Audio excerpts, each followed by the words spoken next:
Assalamualaikum warahmatullahi wabarakatuh. Selamat siang adik-adik. Pada pertemuan ini kita akan membahas organisasi kehidupan. Baiklah, eh, sebelum kita masuk ke organisasi kehidupan, tentu kita sudah mengetahui bahwa organisasi kehidupan itu terdiri dari sel, jaringan, organ, sistem organ, dan organisme.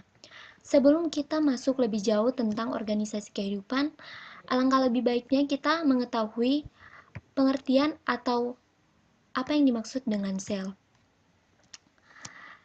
Sel adalah suatu satuan atau unit terkecil yang dapat menyusun tubuh makhluk hidup. Sel juga di sini ditemukan pertama oleh Robert Hooke pada tahun 1665, di mana untuk melihat sel ini dapat dibantu dengan mikroskop. Selanjutnya kita masuk ke bagian-bagian sel. Bagian-bagian sel itu terdiri dari beberapa komponen, di mana komponen yang pertama yaitu ada membran sel atau yang biasanya kita ketahui sebagai selaput sel. Di sini membran sel atau selaput sel ini berfungsi untuk melakukan pertukaran zat, yaitu dalam bentuk oksigen, makanan, sisa metabolisme, dan lainnya. Selanjutnya inti sel atau kita ketahui bersama jasa yang disebut dengan nukleus, di mana fungsi dari nukleus di sini dapat mengatur semua kegiatan sel. Selanjutnya itu ada sitoplasma, di mana di dalam sitoplasma ini terdapat beberapa organel. Yang pertama itu ada ribosom, di mana berfungsi sebagai sintesis protein, ada mitokondria yang berfungsi sebagai respirasi sel, ada badan Golgi yang berfungsi sebagai ekskresi, dan ada RE atau yang biasa disebut dengan retikulum endoplasma. Di sini RE berfungsi dalam sekresi protein dan lemak, dan ada vakuola di mana dalam vakuola ini terbagi lagi ada atas dua, yaitu vakuola berdenyut dan vakuola makanan. Vakuola berdenyut yaitu berfungsi sebagai sistem pengeluaran, dan vakuola makanan berfungsi sebagai tempat pencernaan. Adapun bagian sel yang terakhir yaitu kloroplas, di mana sebagai tempat zat warna. Bisa dilihat pada gambar, ini merupakan gambar dari struktur sel, di mana pada gambar ini ada dinding sel. Dinding sel ini merupakan lapisan terluar dari sel. Yang kedua itu ada selaput plasma, ada nukleus atau yang biasanya kita ketahui sebagai inti sel, ada retikulum endoplasma, ada ribosom, sitoplasma, badan Golgi, mitokondria, vakuola, dan kloroplas. Selanjutnya kita masuk ke jaringan. Seperti yang kita ketahui, jaringan merupakan sebuah kumpulan sel yang memiliki bentuk dan fungsi yang sama. Jaringan terbagi atas dua, di mana yaitu jaringan pada tumbuhan dan jaringan pada hewan. Di sini kita masuk pada jaringan tumbuhan.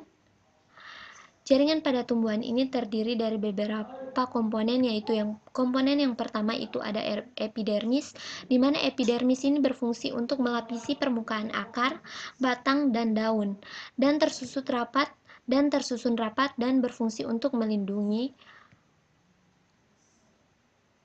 Selanjutnya itu ada meristem, di mana meristem itu sendiri berfungsi sebagai jaringan yang selalu muda karena sel-selnya selalu membelah. Misalnya itu contohnya pada embrio, ujung akar, batang, dan kambium. Selanjutnya itu ada jaringan pengangkut, yaitu yang terdapat pada xilem dan floem, di mana pada xilem itu berfungsi untuk mengangkut air dan garam mineral dari akar ke daun, sedangkan pada jaringan pengangkut pada floem itu berfungsi untuk mengangkut hasil fotosintesis dari daun ke seluruh tubuh. Selanjutnya itu ada jaringan penyokong, di mana sel-sel yang dindingnya menebal dan keras, misalnya itu pada kulit biji. Yang terakhir ada parenkim, di mana parenkim ini merupakan jaringan dasar yang terdapat di antara jaringan lainnya dan berfungsi untuk menyimpan makanan. pada daun parenkimnya itu yaitu jaringan palisade dan bunga karang yang juga mengandung klorofil. Ini ada gambar dari jaringan tumbuhan. Selanjutnya kita masuk pada jaringan pada hewan, di mana jaringan pada hewan ini terbagi atas 5. Yang pertama itu jaringan epitel, jaringan otot, jaringan syaraf, jaringan ikat, dan jaringan penyokong atau jaringan penunjang. Yang pertama yaitu jaringan epitel. Jaringan epitel merupakan jaringan yang melapisi permukaan dalam dan luar tubuh atau organ. Bentuk dari jaringan epitel ini ada bermacam-macam, ada yang berbentuk pipi, kubus, dan berbentuk silinder. Bisa dilihat pada gambar, ini merupakan gambar dari bentuk jaringan epitel. Selanjutnya kita masuk ke jaringan otot, di mana jaringan otot ini tersusun atas sel-sel otot yang lentur, yaitu jaringan otot ini terdiri atas otot lurik, otot polos, dan otot jantung. Selanjutnya itu ada jaringan syaraf, di mana jaringan syaraf ini tersusun atas sel-sel syaraf. Kita bisa lihat pada gambar di mana pada jaringan syaraf ini itu ada dendrit, ada sel body, akson, myelin sheath, dan sinapsis. Selanjutnya kita masuk pada jaringan ikat. Jaringan ikat merupakan jaringan yang dapat menghubungkan bagian tubuh dengan bagian tubuh yang lainnya. Misalnya itu ligamen dan tendon. Ini bisa kita lihat pada gambar di mana di sini ini pada gambar ini terdapat merupakan gambar daripada jaringan ikat, di mana di sini jaringan ikat ini yang dapat menghubungkan bagian tubuh yang satu dengan yang bagian tubuh yang lainnya. Selanjutnya itu jaringan penyokong, di mana di sini jaringan penyokong ini dapat memberi bentuk tubuh, melindungi tubuh, dan menguatkan tubuh. Dan jaringan penyokong juga ini terdiri dari tulang rawan dan tulang. Mungkin bisa dilihat pada gambar. Ya baik adik-adik, selanjutnya kita akan masuk ke organ, dimana seperti yang kita ketahui, adik-adik pun sudah mengetahui bahwa organ itu merupakan kumpulan dari beberapa jaringan untuk melaksanakan fungsi tertentu. Organ pada tumbuhan itu terdiri dari akar, batang, daun, bunga, dan buah. Sedangkan organ pada hewan dan manusia itu terdiri dari jantung, paru-paru, dan usus. Selanjutnya kita akan masuk pada sistem organ, di mana sistem organ merupakan kerjasama berbagai sistem organ untuk mendukung satu fungsi di dalam tubuh. Contohnya itu pada sistem pernapasan atau respirasi, sistem pencernaan, dan sistem peredaran darah. Bisa kita lihat, ini merupakan sistem organ pada manusia.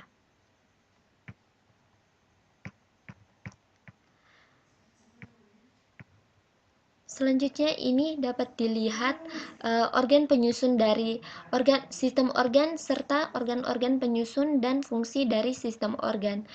Ini yang pertama itu ada sistem pencernaan. Organ penyusunnya itu ada mulut, kerongkongan, lambung, usus halus, usus besar, anus, hati, kantung empedu, dan pankreas. Di mana fungsi dari sistem pencernaan ini yaitu mencerna makanan agar dapat diserap dan digunakan oleh sel-sel tubuh. Selanjutnya yaitu ada sistem pernapasan atau respirasi. Organ penyusun dari sistem pernapasan ini ada hidung, tenggorokan, dan paru-paru. Sedangkan fungsi dari sistem pernapasan atau sistem respirasi itu sendiri yaitu memperoleh atau menyediakan oksigen dan mengeluarkan karbon dioksida dan uap air. Selanjutnya kita masuk pada sistem peredaran darah, di mana organ penyusun dari sistem peredaran darah ini yaitu ada jantung, arteri, vena, kapiler, pembuluh getah bening, dan kelenjar limfe.